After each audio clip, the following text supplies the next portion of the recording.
How's everybody doing? Welcome back to Asshat Podcast on YouTube. Got a horror DVD this time, motherfuckers. This is one of the 8 films to die for the After Dark Horrorfest. It's from the first run.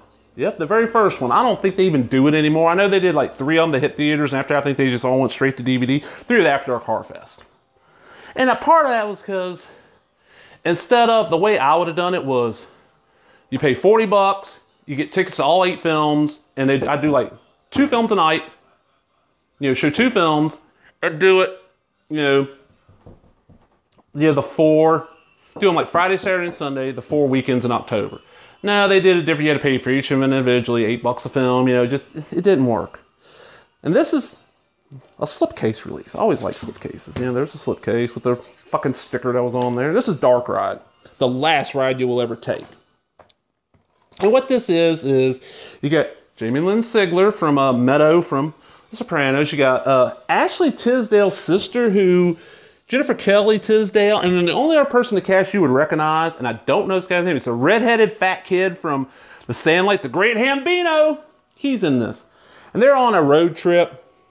Okay, here we go. Nearly a decade after 2 young girls were brutally murdered, the monstrous killer Jonah escapes from a mental institution and returns to his familiar killing ground, the theme park attraction Dark Ride.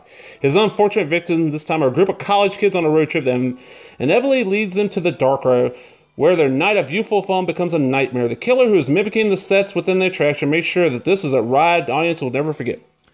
Bonus features: audio commentary with director and producer, Ticket to Ride making of featurette, behind the mask featurette, deleted scene, storyboard montage, 16:9 widescreen version, 5.1 and 2.0 Dolby Digital Audio, English and Spanish subtitles, English closed captioning, and trailers. Well, they're all, like I said, they're all on a road trip. They pick up this hitchhiker, and they stop at a gas station to piss or whatever. And the Great Hambino finds this flyer for this Dark Ride. Oh, we want to go see it. And they end up spending the night in there and get trapped in there, hunted down by this killer. It's a gory, little bit of nudity, slasher film. I love slashers. And look, there's the disc, but we get this neat little booklet that shows all of the 8 films to die for. The Hamiltons, which is pretty decent. Reincarnation. Never Seen Unrest. Gravediggers is alright. Penny Dreadful's okay. Wicked Little Things is decent. The Abandoned, yeah. And they list all of them. It was a neat idea, it just was not executed right. And to me, this is probably one of the best ones of the original run, even though a lot of people don't like this film. I don't know why. I see a lot of people bitching. I was like, man, it's a decent modern slasher. It's not great.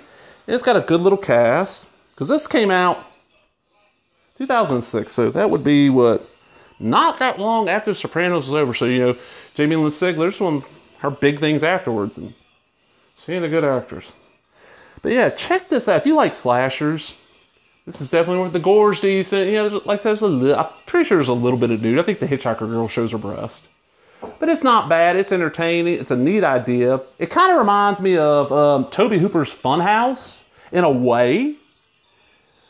And the neat thing is that there's a twist in this that is very similar to the twist that's in the novelization of Funhouse that was written by Dean Koontz. Yes, Dean Koontz wrote the novelization of Funhouse, and it's got stuff that was not in the film but was in the script.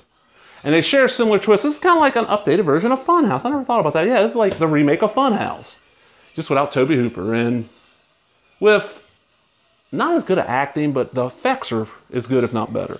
Well, I hope you enjoyed it. If you did, give me a thumbs up. Subscribing for comments.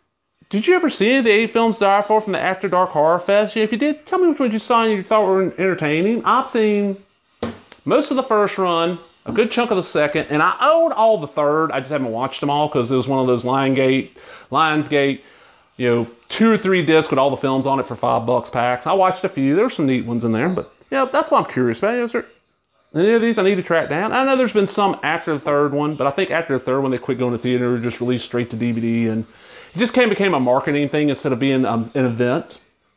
And we don't have a lot of that anymore in the horror genre, the theatrical events anymore. Well, I hope you enjoyed that. Talk to everybody later. Bye-bye.